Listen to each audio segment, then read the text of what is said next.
ABC Action News starts right now with breaking news. And that breaking news now at 6. Hillsborough County deputies are looking for this man and his wife. They say she may have been kidnapped by her estranged husband last evening. Good evening, everyone. I'm Serena Fazan. And I'm John Sable. Hillsborough County officials are now taking questions regarding this manhunt. ABC Action News reporter Kara Moshik is live at Brentwood Hills Command Post there in Valrico. Kara, what can you tell us?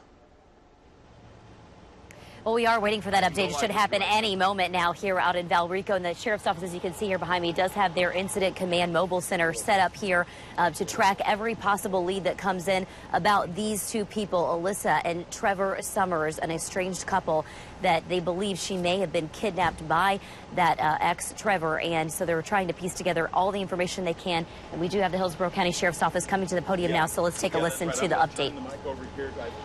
Oh, I apologize. It looks like we're still waiting another moment for that. My colleague Jake Peterson has been tracking this story all day and shows us what investigators have been doing to track down this couple and the neighbors that are very concerned about what might be happening.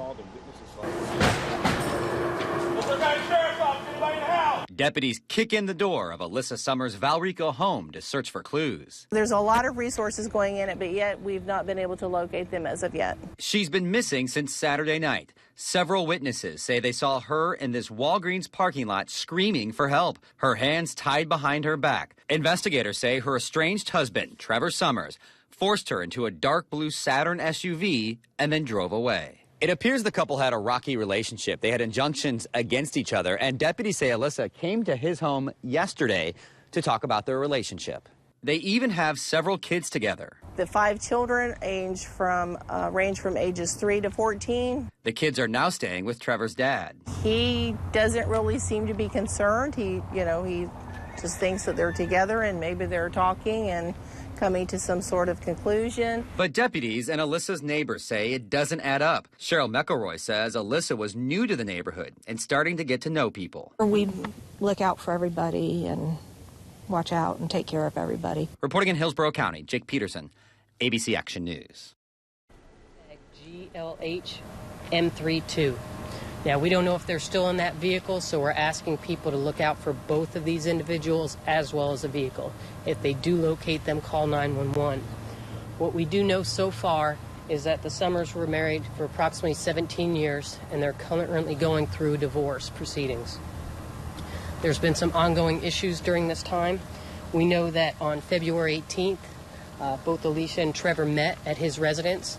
This was a mutual meeting where they were going to discuss the divorce, how they were going to move forward, issues with the kid, and financial obligations. At that time, they had dinner, they watched TV, and spent time together. At some point after that, Alicia then called us and reported that she was allegedly held against her will at that time. Deputies responded, conducted an investigation and interviews, and at that time we did not make an arrest due to some of the conflicting statements. We had a detective who was investigating it, continue to follow up and try to communicate with Alicia, and we've been unable to meet with her due to her scheduling, different scheduling conflicts. But that was still being actively worked. We currently have been meeting with family members, friends, trying to see if there's any locations that we know they may have gone to. Any of those locations we have been at or are working with other agencies to file.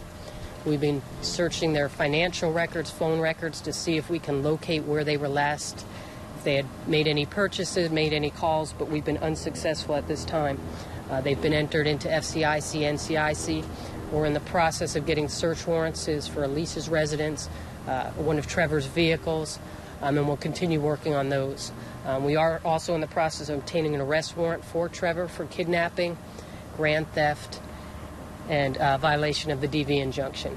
There are domestic violence injunctions against both parties. They each issued injunctions against one another. So again, we're pleading for the public to keep their eyes open, see if we can find them, and bring this to conclusion. We want to bring them home both safe and sound.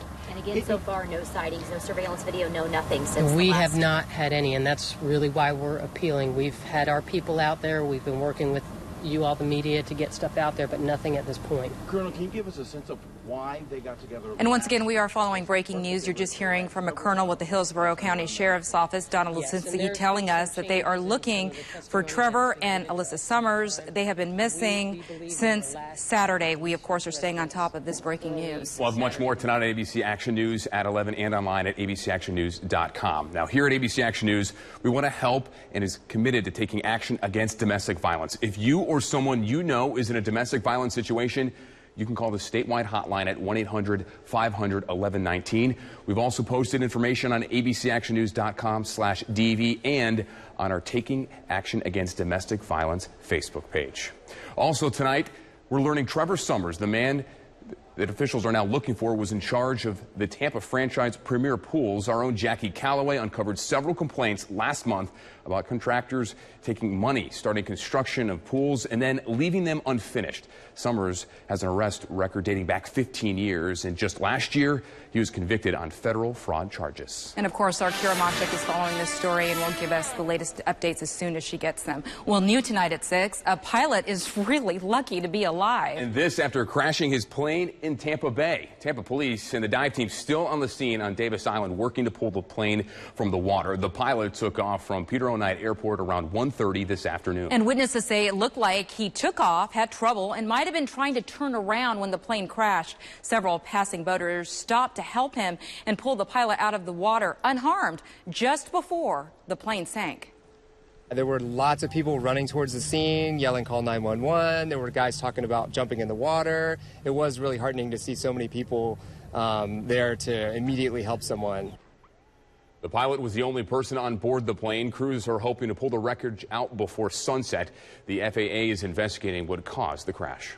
Now, the most accurate weather team in Florida, ABC Action Weather. And they have a little extra time to do so as far as daylight here with daylight saving time continuing as we talk about temperatures. Well, they were nice today in the 70s, and you may have noticed in that video as well a lot of cloud cover, showers, and even some thunderstorms, although along the coast, nothing doing here. Everything fired along that county line there into Polk County. You were the winners there as far as the rainfall.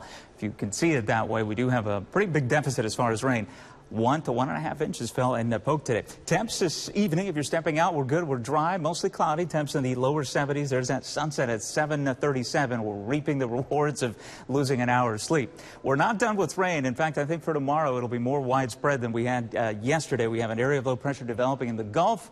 That will get us tomorrow. And then on the backside of that, we're talking about the coldest temperatures we've seen in quite some time. We're heading back to January. I'll let you know how chilly we're going to get when I see you in a few minutes. All right, Ivan, we'll see you then. Happening today, people taking advantage of Walmart's free cupcake giveaway. Walmart recently declared the day everyone's birthday. Now, the only thing you had to do to get that free treat was to show up to your local supercenter between 1 and 4 p.m.